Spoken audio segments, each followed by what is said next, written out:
अस्सलाम वालेकुम क्लास। आज हमारा टॉपिक है approximate methods in quantum mechanics.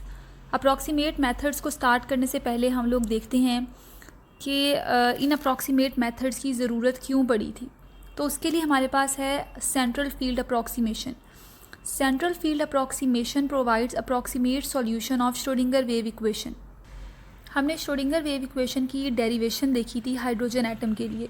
तो उसकी जो डेरिवेशन आई थी उसे हम कहते हैं कि वो सबसे क्लोजेस्ट डेरिवेशन है एक्यूरेसी के सबसे करीब है वो डेरिवेशन। लेकिन वो डेरिवेशन भी हाइड्रोजन एटम का एग्जैक्ट सॉल्यूशन नहीं देती। अब हमें पता है कि हाइड्रोजन फ्री स्टेट में नहीं होता, वो मॉलिक्यूलर फॉर्म में होता है। तो दो हाइड्रोजन एटम्स इकट्ठे होंगे। अब इधर यहाँ पे जो श्रोडिंगर वेव इक्वेशन ने अप्रॉक्सीमेशन दी थी सेंट्रल फील्ड अप्रॉक्सीमेशन, उसके अकॉर्डिंग बहुत सारी सिचुएशंस हो सकती हैं हाइड्रोजन एटम की एग्जिस्ट करने की। फर्स्ट कंडीशन ये हो सकती है कि अब हमें पता है कि जो हाइड्रोजन एटम है मॉलिक्यूलर फॉर्म में है, तो उसमें 2 इलेक्ट्रॉन्स होंगे और 2 ही न्यूक्लियस होंगे, या हम कह सकते हैं कि 2 प्रोटॉन्स होंगे। फर्स्ट कंडीशन ये हो सकती है कि जो दोनों इलेक्ट्रॉन्स हैं वो अपने अपने न्यूक्लियस के गिर्द रिवॉल्व करें। ठीक है, जो एक प्रोटॉन है वो अपने ए पॉजिटिव जो है वो हमारे पास एक न्यूक्लियस है या प्रोटॉन है, और वहाँ पर उसका जो इलेक्ट्रॉन है ये इसका एक का इलेक्ट्रॉन है और ये सेकंड का इलेक्ट्रॉन है। इसी तरह सेकंड केस हो सकता है। सेकंड केस में जो पहला इलेक्ट्रॉन है वो तो ए पॉजिटिव, मतलब ए जो पॉजिटिव है ये न्यूक्लियस है या प्रोटॉन है, उसके गिर्द रिवॉल्व कर रहा है। लेकिन जो दूसरा इलेक्ट्रॉन है वो अपने न्यूक्लियस से काफ़ी डिस्टेंस पर है। ठीक है, सेकंड जो अप्रॉक्सीमेशन है या प्रोबेबिलिटी है वो ये हो सकती है। थर्ड वन ये हो सकती है कि ये जो इलेक्ट्रॉन है वो रैंडम सी पोजीशन में हो, किसी रैंडम सी पोजीशन में अपने न्यूक्लियस के गिर्द हों। ठीक है, दोनों के न्यूक्लियस साइडों पे हो और इलेक्ट्रॉन इस तरह से रिवॉल्व कर रहे हो। या फिर फोर्थ केस ये हो सकता है फर्स्ट इलेक्ट्रॉन सेकंड न्यूक्लियस के अराउंड रिवॉल्व कर रहा है और सेकंड इलेक्ट्रॉन फर्स्ट न्यूक्लियस के अराउंड रिवॉल्व कर रहा है। मतलब इनमें से कोई भी केस हो सकता है। अब ये तो सबसे सिंपलेस्ट एटम के लिए था, मतलब हाइड्रोजन एटम की जब हम बात करते हैं तो उसके मॉलिक्यूल के लिए ये सारी सिचुएशन थी कि इतनी सारी अप्रॉक्सीमेशंस हो सकती हैं। अगर हम इससे ग्रेटर एटम्स की तरफ आ जाएं, मतलब हाइड्रोजन से ग्रेटर एटम की बात करें, तो अप्रॉक्सीमेशन उतनी ही इंक्रीज़ होती जाएंगी और सिचुएशन उतनी ही कॉम्प्लिकेटेड होती जाएगी। जैसे अगर हम हीलियम की बात करें तो हीलियम के केस में जब हम इसका सॉल्यूशन करते हैं उस टाइम में जो इसका हैमिल्टोनियन ऑपरेटर है वो कुछ इस तरह से आता है। हीलियम का जो एक एटम है उसमें दो इलेक्ट्रॉन्स होते हैं और वो दोनों इलेक्ट्रॉन्स एक ही न्यूक्लियस के गिर्द रिवॉल्व कर रहे हैं। ठीक है, अब उस टाइम में जो टोटल हैमिल्टोनियन ऑपरेटर है वो इक्वल होगा, 2 इलेक्ट्रॉन्स हैं, एक इलेक्ट्रॉन से न्यूक्लियस तक का पहले हम डिस्टेंस देखते हैं। एक इलेक्ट्रॉन से न्यूक्लियस तक का जो डिस्टेंस है वो होगा R1, सेकेंड इलेक्ट्रॉन से न्यूक्लियस तक का डिस्टेंस होगा R2, और दोनों इलेक्ट्रॉन में रिपल्सिव फोर्स भी होगी। तो इसका हैमिल्टोनियन ऑपरेटर कुछ इस तरह से कॉम्प्लिकेटेड सा होगा। ठीक है, तो हम लोग देखते हैं श्रोडिंगर वेव इक्वेशन में हमारे पास Hamiltonian function psi is equal to E psi था। तो यहाँ पर अगर हम हीलियम का केस देखें, वहाँ पे हैमिल्टोनियन ऑपरेटर की जगह ये वाली सारी वैल्यू लगेगी। तो ये वैल्यू कुछ इस तरह से आ जाएगी। हम सारी वैल्यू लिखेंगे, H cut square del 1 square over 2m, minus में है ये, minus H cut square del 2 square over 2m minus Z E square over 4 pi epsilon R1। ठीक है, ये R1 जो है वो पहले इलेक्ट्रॉन से न्यूक्लियस तक का डिस्टेंस है, minus Z square over 4 pi epsilon R2 plus E square over 4 pi epsilon R1 into R2। ये जो लास्ट वाली वैल्यू है ये हमारे पास है repulsive force into psi is equal to E psi. तो हीलियम के केस में ये इतनी ज़्यादा कॉम्प्लिकेटेड वैल्यू बन जाती है और इसको सॉल्व करना बहुत ही डिफ़िकल्ट है। तो इसको सॉल्व करने के लिए क्वांटम मैकेनिक्स ने कुछ अप्रॉक्सीमेट मेथड्स दिए थे, जिन अप्रॉक्सीमेट मेथड्स को हम कहते हैं approximate methods in quantum mechanics. तो वो अप्रॉक्सीमेट मेथड्स 2 हैं, एक है वेरिएशन मेथड, सेकंड वन है पर्टर्बेशन मेथड। वेरिएशन मेथड हम आज पढ़ेंगे, पर्टर्बेशन मेथड हम नेक्स्ट लेक्चर्स में देखेंगे। अब वेरिएशन मेथड जो है it gives lowest energy closest to accurate wave function. अब जो वेरिएशन मेथड से हमें एनर्जी हम लोग डिराइव करेंगे वो एनर्जी क्लोज होगी एक्यूरेट वेव फंक्शन से। एक्यूरेट वेव फंक्शन कौन सा है? वही वेव फंक्शन या हमारे पास वही एनर्जी जो हम लोगों ने श्रोडिंगर वेव इक्वेशन से निकाली है, क्योंकि हम उसको कहते हैं कि वो नियर टू एक्यूरेसी है। ठीक है। तो एक्यूरेट, एग्जैक्ट एक्यूरेसी तो नहीं है, लेकिन नियर टू एक्यूरेसी है जो हम श्रोडिंगर वेव इक्वेशन से एनर्जी या वेव फंक्शन कैलकुलेट करते हैं। हम यहाँ पे वेरिएशन मेथड की डेरिवेशन देखते हैं। श्रोडिंगर वेव इक्वेशन में हमने देखा था H psi is equal to E psi. H वही हैमिल्टोनियन ऑपरेटर, साई और जो ई है वो हमारे पास एनर्जी है, और जो साई सेकंड साई आया है वो आइगन फंक्शन है, क्योंकि दोबारा से रीजनरेट हो गया, या वेव फंक्शन जो है वो दोबारा रीजनरेट हो गया, तो इसे आइगन फंक्शन कहते हैं। अब यहाँ पर एनर्जी की वैल्यू क्या है वो हम लोगों ने निकालनी है। अगर हमें पता लग जाए कि एनर्जी की वैल्यू क्या है तो हम यहीं पे वैल्यू पुट करके ये इक्वेशन सॉल्व, इस इक्वेशन से आगे जाने की ज़रूरत ही नहीं है, हम यहीं पे एनर्जी की वैल्यू निकाल लेंगे। तो हमें नहीं पता कि एक्यूरेट एनर्जी क्या है, हमने एनर्जी की ही कैलकुलेशन करनी है। उसको कैलकुलेट करने के लिए हम इसे साई स्टार से मल्टीप्लाई कर देंगे, क्योंकि साई कभी भी अकेला नहीं होता, वो हमेशा पेयर की फॉर्म में होता है।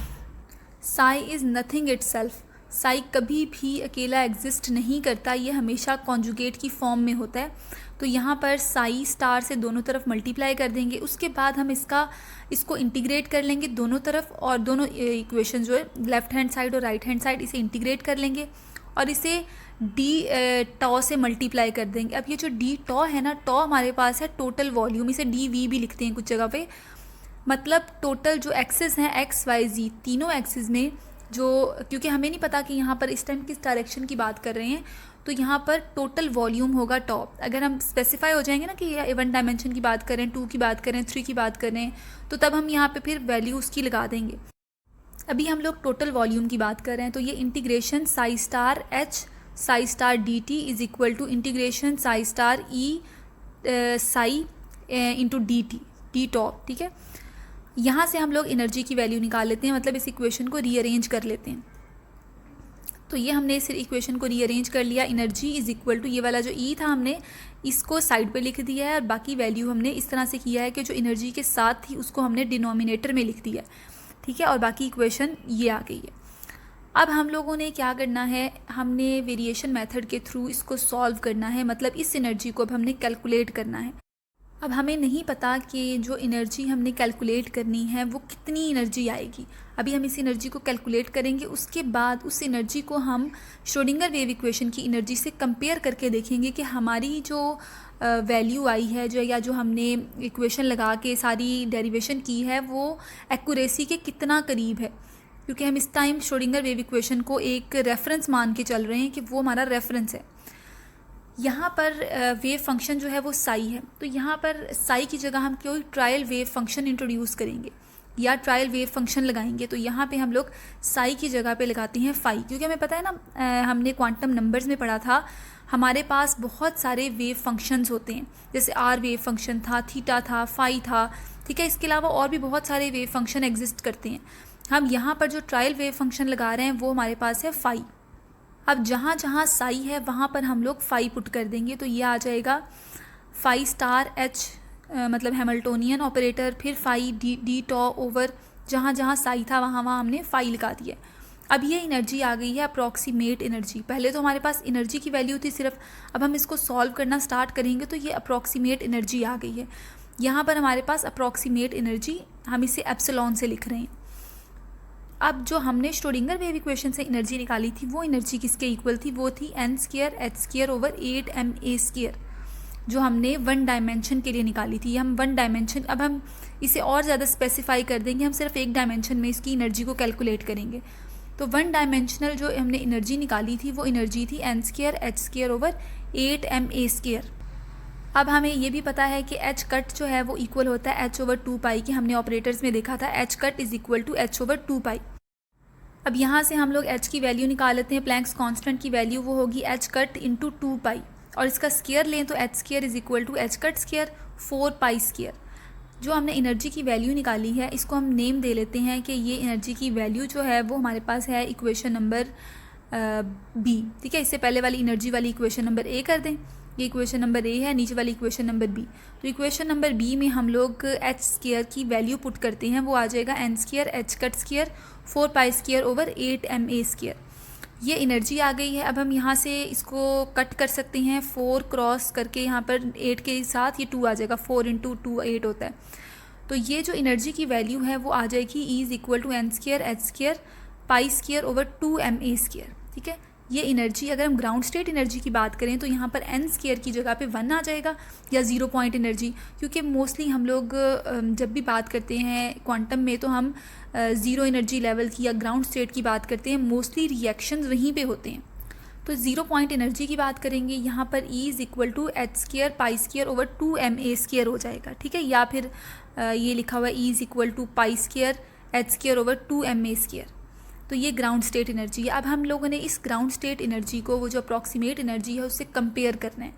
उसको कंपेयर करने के लिए हम देखते हैं 1 डायमेंशनल बॉक्स में हमने एनर्जी जब कैलकुलेट की थी, उसका वेव फंक्शन कैलकुलेट किया था, तो हमने देखा था कि जो 2 वॉल्स हैं, वह जो भी बॉक्स है उसकी 2 वॉल्स हैं। एक वॉल जो है वो हमारे पास है x इज़ इक्वल टू 0, मतलब हमने एक वॉल जो एक उसकी लिमिट है वो 0 है, दूसरी जो है वो x is equal to a कर लेते हैं। ठीक है, ये 2 वॉल्स हैं। अब पार्टिकल इन दोनों के दरमियान में ही रहेगा, वो इससे बाहर नहीं जा सकता, क्योंकि उसके पास 0 पोटेंशियल एनर्जी है, वो वहाँ से निकल ही नहीं सकता। उसका वेव फंक्शन जो है, अब वेव फंक्शन हमने रिप्लेस कर दिया था, पहले तो हमने साई देखा था ना, तो अब हमने चेंज कर दिया है। अब हमारे पास जो इसका वेव फंक्शन है वो होगा फाई।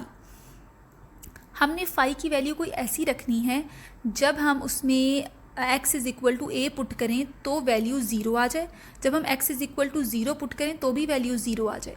ठीक है, हमने कोई ऐसा इक्वेशन या उस ऐसी वैल्यू पुट करनी है कि जब हम ये दोनों बाउंड्री कंडीशंस लगाएं तो फाई इज़ इक्वल टू 0 आ जाए, और फाई इन दोनों के दरमियान में ग्रेटर देन 0 होगा।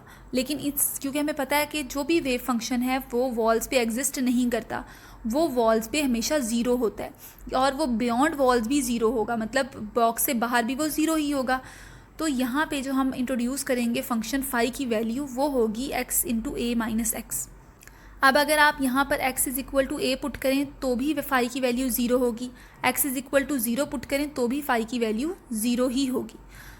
और यहाँ पर जो हैमिल्टोनियन फंक्शन है वो होगा h² over 2m d² over dx², क्योंकि हम एक डायरेक्शन की बात कर रहे हैं, तो एक डायरेक्शन में इसकी वैल्यू काइनेटिक एनर्जी ये होगी और प्लस पोटेंशियल एनर्जी होगी 0, क्योंकि बॉक्स के अंदर जो पार्टिकल है उसकी पोटेंशियल एनर्जी 0 होगी। टोटल हैमिल्टोनियन फंक्शन होता है kinetic energy plus potential energy. अब हम क्या करेंगे, जो अप्रॉक्सीमेट वेव फंक्शन है, उस अप्रॉक्सीमेट एनर्जी है, उसमें ये सारी वैल्यूज़ पुट कर देंगे। हम लोग वैल्यू पुट करेंगे फाई की। ठीक है, फाई स्टार की वैल्यू पुट कर देंगे, वो x into a minus x हो गया। फाई, फिर दोबारा फाई की value x into a minus x, दरमियान में हमने हैमिल्टोनियन ऑपरेटर की वैल्यू पुट कर दी है, और नीचे भी हम लोगों ने इसकी वैल्यूज़ पुट कर दी हैं। अब ये इक्वेशन आ गई है, इसको हम फर्दर सॉल्व करते हैं। ठीक है, हमने यहाँ पर जो वैल्यूज़ पुट की थी पीछे वही वैल्यूज़ हैं। फाई की, हैमिल्टोनियन ऑपरेटर की वैल्यू, इस इक्वेशन में पहले हम जो इस नॉमिनेटर है उसको सॉल्व करते हैं, मतलब जो ऊपर वाला सारी वैल्यू है उसको हम सॉल्व करते हैं। तो उस वैल्यू को हम लोग लिख लेते हैं यहाँ पर, ये इक्वल है। ठीक है, हमने अभी सिर्फ इस वैल्यू को ही लिखा है इधर। इस वैल्यू को सॉल्व करेंगे पहले हम लोग। अब हमें पता है कि 0 से a तक की इसमें लिमिट है, हम वो लिमिट लगाते हैं और इसको थोड़ा रीअरेंज करते हैं, और इसमें से जो कांस्टेंट वैल्यू है -h² ओवर 2m उसको शुरू में लिख देते हैं। तो ये हमने लिख दिया है -h² over 2m, 0 to a की लिमिट है, into dx, x into a minus x, और d² over dx², x into a minus x. अब हम इसको सॉल्व करते हैं। पहले हम सबसे पहले ये जो लास्ट पोर्शन है इसको सॉल्व करते हैं, इसका हम डबल डेरिवेटिव लेंगे, तो ये आ जाएगा इक्वल -2 के। ठीक है, अब हम नेक्स्ट स्टेप में करेंगे कि जो हमारे पास -2 है उसको हम बिल्कुल शुरू में लिख देंगे, माइनस माइनस प्लस हो जाएगा, तो ये आ जाएगा 2h² over 2m, 2h² over 2m। बाकी इक्वेशन एज इट इज़ आ गई। अब यहाँ पर जो 2 है वो 2 से कैंसिल आउट हो जाएगा, तो ये इक्वेशन आ जाएगी h² over m integration 0 to a, और बाकी वो वाली सारी इक्वेशन आ गई है।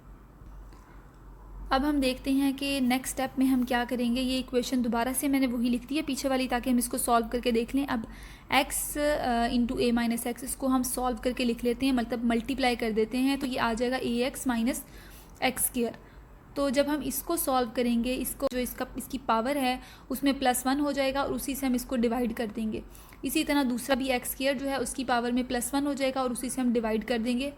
और यहाँ पर जो लिमिट है वो 0 टू a की है, तो ये है ax² over 2 minus x³ over 3, 0 to a की लिमिट है। अब हम नेक्स्ट स्टेप में लिमिट को सॉल्व कर लेते हैं। अपर लिमिट a है, लोअर लिमिट 0 है, तो 0 को हम नहीं लिखेंगे, सिर्फ जो अपर लिमिट है उसे हम लिख लेते हैं। वो आ जाएगा a क्यूब, मतलब x की जगह पे हम लोगों ने a पुट कर देना है, a cube over 2 minus a cube over 3। इसका अब हम एलसीएम ले लेते हैं। जब हम इसका एलसीएम लेंगे तो वो आ जाएगा h cut square a cube over 6m। ये जो टोटल सॉल्यूशन आया, ये आया है इसके नॉमिनेटर का। जो ऊपर वाला पोर्शन है, जो इस ऊपर वाली इसकी वैल्यू है, वो सारी वैल्यू सॉल्व करके h cut square a cube over 6m आ गया। अब हम करते हैं इसकी जो नीचे वाली इक्वेशन है उसको सॉल्व। ठीक है, नीचे वाली इक्वेशन को हमने सॉल्व किया। सॉल्व करने के लिए सबसे पहले तो हम लोग जो नीचे वाली वैल्यू है उसको हम लोग डायरेक्ट लिख देते हैं। ठीक है, ये जो x इंटू ए माइनस एक्स था, ये 2 टाइम्स है और इसके दरमियान में कोई भी ऑपरेटर नहीं है, तो हम इसको डायरेक्ट सॉल्व कर देते हैं, डायरेक्ट मतलब मल्टीप्लाई कर देते हैं। ये हो जाएगा एक्स स्क्वायर इंटू ए माइनस एक्स स्क्वायर। ठीक है, अब हम इसको ओपन कर लेते हैं। ये है a माइनस एक्स स्क्वायर। ठीक है, इसको हम लोग वही जो सिंपल सा a माइनस बी स्क्वायर का जो फॉर्मूला होता है उसके थ्रू ओपन कर लेते हैं। तो ये हो जाएगा a square plus x square minus 2ax, और इसको मल्टीप्लाई कर देते हैं एक्स स्क्वायर के साथ। तो ये आ गया x square a square minus 2ax cube plus x4। ठीक है, उसके बाद अब हम इसको सॉल्व कर लेते हैं। तो ये आ जाएगा a square x cube divided by 3। वही उसी तरह से कि हमारे पास जो ऊपर इसकी जो पावर है उसमें +1 कर देंगे, माइनस 2ax4 और प्लस x5। ठीक है, 2ax4 डिवाइडेड बाई 4 प्लस जो x5 है उसे डिवाइडेड बाई 5 कर देंगे। तो लिमिट जो हमारे पास है वो 0 to a की है। हम इसी तरह करेंगे upper limit minus lower limit, और -0 हम नहीं करते। ठीक है, -0 की वैल्यू कुछ भी नहीं होगी। तो यहाँ पे हम लोग कर लेते हैं अपर लिमिट, जहाँ जहाँ पे x है वहाँ पे हम a पुट कर देंगे। तो ये a5 divided by 3 minus 2a5 divided by 4 plus a5 divided by 5। अब इस टोटल का हम एलसीएम ले लेते हैं। तो ये आ जाएगा 10a5 minus 15a5 plus 6a5 divided by 30। इसका हमने एलसीएम ले लिया। उसके बाद हम इसको सॉल्व कर लें तो ये आ जाएगा 1 डिवाइडेड बाई 30 इंटू a5। मतलब जो डिनोमिनेटर है उसको भी हमने सॉल्व कर लिया। नॉमिनेटर को हमने ऑलरेडी सॉल्व किया हुआ था, वो था h cut square a cube over 6m। ये डिनोमिनेटर है, इसे 1 ओवर 30 a5 कर लिया। अब हम इसको इक्वेशन नंबर जो हमने वैल्यूज़ पुट की थी जो स्टार्ट में, जिससे I think equation number a name दिया था हमने, वहाँ पे हम इसकी वैल्यूज़ को पुट कर देते हैं। ठीक है, ये जो वैल्यू, ये वाली इक्वेशन है, इसमें हम इसकी वैल्यूज़ को पुट कर देते हैं। तो epsilon is equal to h cut square a cube over 6m divided by 1 over 30 a5। तो इसको हम कट करें तो ये वैल्यू, मतलब इन सबको कट करके हमारे पास आ जाता है 5h cut square over ma square. अब हम इसको 2 से अगर मल्टीप्लाई और 2 से ही डिवाइड कर दें, ये आ जाएगा 10h cut square over 2ma square. अब ये आ गई है अप्रॉक्सीमेट एनर्जी जो वेरिएशन मेथड से हमने कैलकुलेट की है। अब जो वैल्यू हमने एक्यूरेट निकाली थी, मतलब श्रोडिंगर वेव इक्वेशन से, वो हम वैल्यू लिखते हैं जो हमने एनर्जी कैलकुलेट की थी फ्रॉम श्रोडिंगर वेव इक्वेशन। वो एनर्जी क्या थी? 0 पॉइंट एनर्जी की, जो हमने पीछे लिखी थी अभी पीछे, E is equal to pi square h cut square over 2ma square. ठीक है, अब यहाँ पर जो वैल्यू है पाई स्क्वायर की, हमें पता है कि पाई स्क्वायर की वैल्यू कितनी होती है, पाई इंटू पाई। ठीक है, पाई स्क्वायर हो गया, उसकी वैल्यू इक्वल होती है 9.85 की। तो हम यहाँ पे लिख देते हैं 9.85 h cut square over 2ma square. अब ये वाली एनर्जी जो है इसे हम कहते हैं कि एक्यूरेट एनर्जी है, और ये वेरिएशन मेथड से जो अप्रॉक्सीमेट एनर्जी निकली है वो एनर्जी है। तो इन दोनों को हम कंपेयर करें। अब h कट स्क्वायर दोनों में है, सेम है, 2ma स्क्वायर भी दोनों में सेम है। यहाँ पर जो कांस्टेंट वैल्यू आती है, यहाँ पर जो अप्रॉक्सीमेट एनर्जी वेरिएशन मेथड से हमने निकाली है उसकी एनर्जी आती है 10, और जो एक्यूरेट हमने निकाली थी वो एनर्जी थी 9.85। मतलब 0 पॉइंट एनर्जी हमने वेरिएशन मेथड से जब निकाली तो वो अप्रॉक्सीमेटली इक्वल आई एक्यूरेट वैल्यू के। मतलब 10 और 9.85 इन दोनों में बहुत ही थोड़ा सा डिफरेंस है। तो हम ये कह सकते हैं कि जो हम वेरिएशन मेथड से एनर्जी निकालते हैं वो एक्यूरेट एनर्जी के क्लोजेस्ट आती है। ठीक है, हमने स्टार्ट में यही बात की थी कि वेरिएशन मेथड में जो एनर्जी कैलकुलेट होती है वो क्लोज होती है एक्यूरेट वेव फंक्शन की। तो ये इसकी सारी डेरिवेशन थी वेरिएशन मेथड की।